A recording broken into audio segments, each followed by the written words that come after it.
নমস্কার, নিউজ 18 বাংলায় আপনাদের সকলকে স্বাগত। এক ফোনে বাংলা নিয়ে আপনাদের সঙ্গে রয়েছি আমি সোনিয়া। শুরুতেই নজর রাখবো বসিরহাটের দিকে, কারণ বসিরহাটে ব্যবসায়ী আক্রান্ত হওয়ার খবর পাওয়া যাচ্ছে। বন্দুকের বাট দিয়ে মারার অভিযোগ, মাথা ফাটিয়ে দেওয়ার অভিযোগ দুষ্কৃতীদের বিরুদ্ধে। অনুপম আমাদের প্রতিনিধি রয়েছেন আমাদের সঙ্গে। অনুপম, ঠিক কি ঘটেছে এবং কেমন আছেন এই ব্যবসায়ী, কিভাবে এই ঘটনা ঘটলো? দেখো সোনিয়া, এই যে বসিরহাট থানার অন্তর্গত কদমতলা, এখানে টাকি রোডের ধারে প্রসেনজিৎ বিশ্বাস নামে এক ব্যক্তির, তার হচ্ছে ডেকোরেটরের ব্যবসা।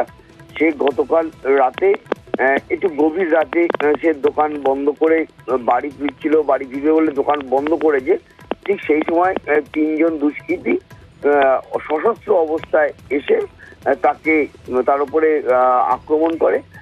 তার সঙ্গে ধস্তাধস্তি হয় প্রথমে, এরপর তাকে বন্দুকের বাট দিয়ে তার মাথায় মারে। সে তখন রক্তাক্ত অবস্থায় মাটিতে পড়ে যায় এবং তারপরে তার গলার হাড় ছিনতাই করে নিয়ে তারা সঙ্গে সঙ্গে সেখান থেকে পালায়। এরপর চিৎকার চেঁচামেচিতে আশেপাশের লোকজন ছুটে এসে তাকে উদ্ধার করে বসিরহাট হাসপাতালে নিয়ে যায় এবং তার মাথায় সেলাই পড়ে এবং প্রায় 3 ঘন্টা।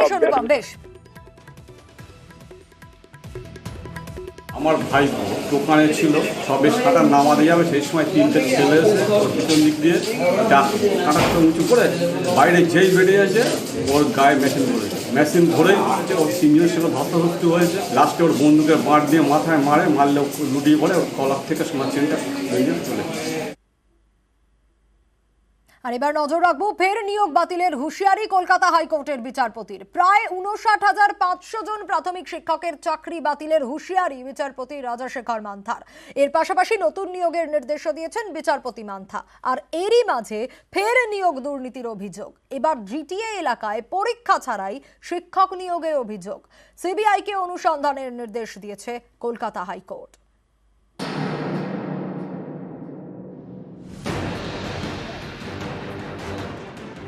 ফের অস্বস্তির মুখে প্রাথমিক শিক্ষা পর্ষদ। 2014 সালের প্রাথমিক টেট এবং নিয়োগ প্রক্রিয়া বাতিলের হুঁশিয়ারি দিলেন কলকাতা হাইকোর্টের বিচারপতি রাজাশেখর মান্থা।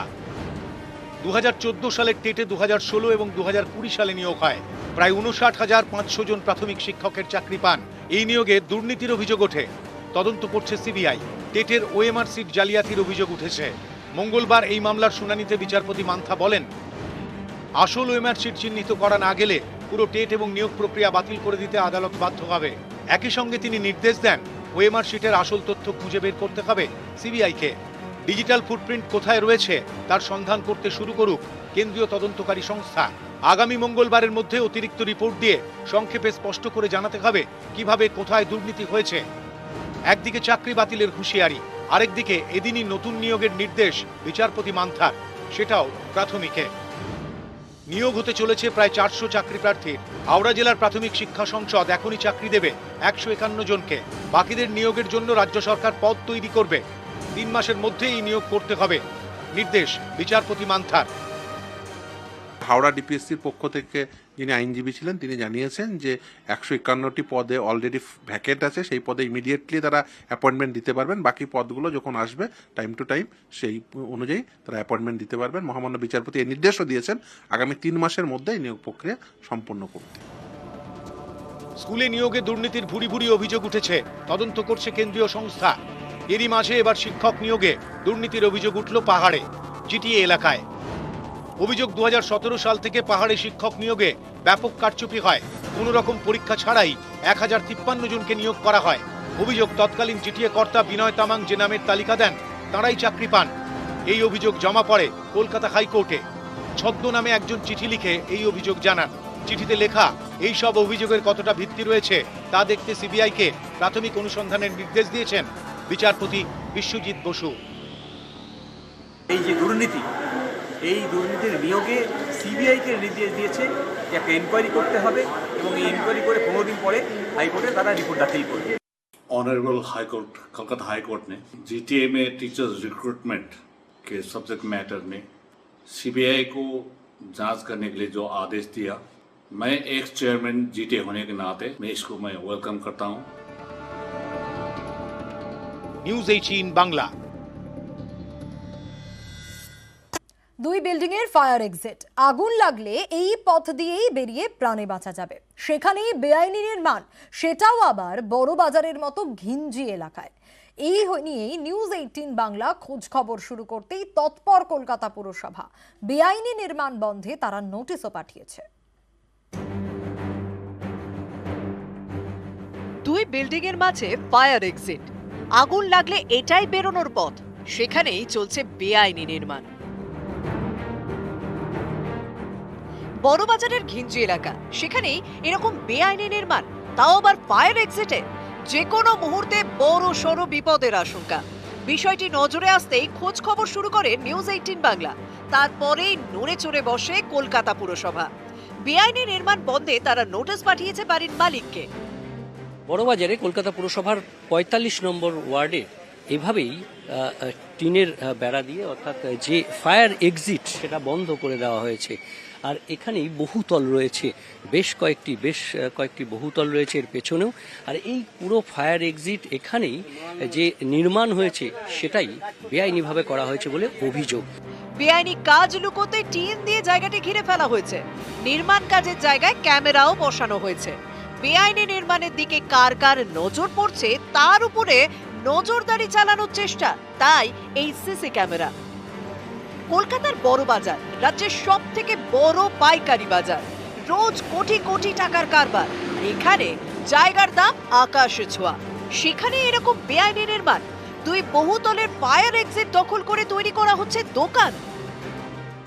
যত পার্কিং টার্কিং এর জায়গা ছিল বাড়ির ভেতরে সব দখল করেছে এরা, আর অভিযোগ করে কোনো কিছু কেউ শুনে না। ফায়ারের লোক যেতে পারবে না, ফায়ার গাড়ি তো ছেড়ে দিন। আমি তো দেখছি, আমি তো কমপ্লেন, আমি কি মারামারি করতে যাব?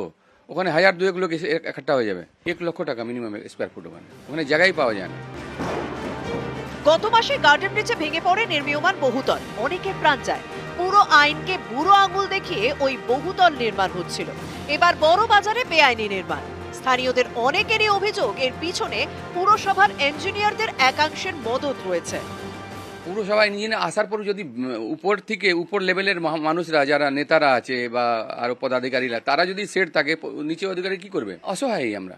ইললিগাল কনস্ট্রাকশনের ক্ষেত্রে জিরো টলারেন্স। পার্সন রেসপন্সিবল করে দাও, যারা এসি তারা গিয়ে লগবুক সিস্টেম করে, যেটা এখন করলো লগবুক করা। নিশ্চিতভাবে এখন যা হয়েছে লগবুকে ওরা এন্ট্রি করবে, না করলে সাথে সাথে সাসপেন্ড হবে। ক্যামেরায় বিপুল ঘোষের সঙ্গে বিশ্বজিৎ সাহার রিপোর্ট, নিউজ 18 বাংলা। অন্যদিকে মহিষাদল, সেখানে আবারও পুকুর ভরাটের অভিযোগ পেয়ে পুকুর ভরাট বন্ধ করার নির্দেশ ব্লক প্রশাসনের। টাকিতেও সরকারি জায়গায় নয়াঞ্জলি এবং লাগোয়া পুকুর ভরাট।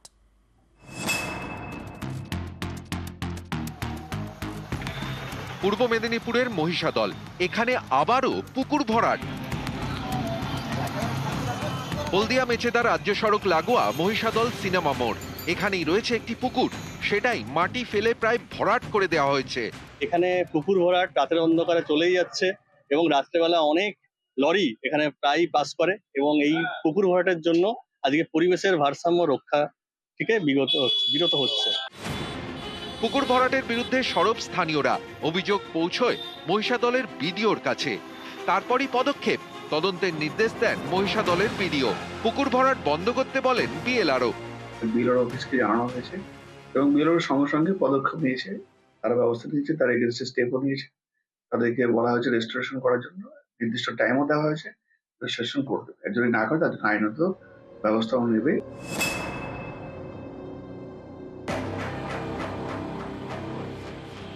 উত্তর 24 পরগনার টাকি, এখানেও পুকুর ভরাট।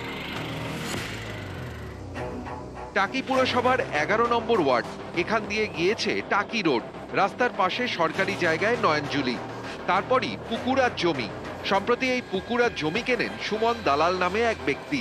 সুমনের টাইলসের ব্যবসা, স্থানীয়দের দাবি তিনি গোডাউন করতে চান, তাই পুকুর তো ভরাট করেইছেন, এমনকি সরকারি জমিতে থাকা নয়াঞ্জলিও বুঝিয়ে দিয়েছেন। মাটি দিয়ে পুরো পুকুরটা ভরাট করে দিয়েছে। কি করবে জানেন? বিল্ডিং না, এখানে ওই ইয়ে হবে আর কি, গোডাউন টাইপের হবে। কিন্তু পুকুর ভরাট করা তো বেআইনি, এরকম এলাকার মানুষকে বারণ করেনি? কেউ তো বারণ করতে দেখিনি, শুনিনি, কিছুই করিনি। আমরা হচ্ছে এটুকু জানি, মোটামুটি ভালোই বড় পুকুর ছিল। ওখানে কোনো পুকুর ছিল না, ওটা কিন্তু ওটা বাস্তু জমি ছিল। আর সামনে যেটা নয়নজলির যে কিছু জায়গাটা ওটা নিচু জায়গা ছিল, ওটাকে উঁচু করা হয়েছে, সুসমান করা হয়েছে, সেটা আমি বলে দিয়েছি, ওটা কালকে ওরা বালি কেটে দেবে। আপনাদেরকে গ্যারান্টি দিয়ে বলছি, কোনো নাম আমাদের কাছে বড় বস্তু না। কে সুমন দালাল, কে কি বিষয়বস্তুটা বড় প্রশ্ন না। প্রশ্ন হলো টাকি পৌরসভা এই কাজ হতে দেবে না, আমরা কঠোর পদক্ষেপ নেব।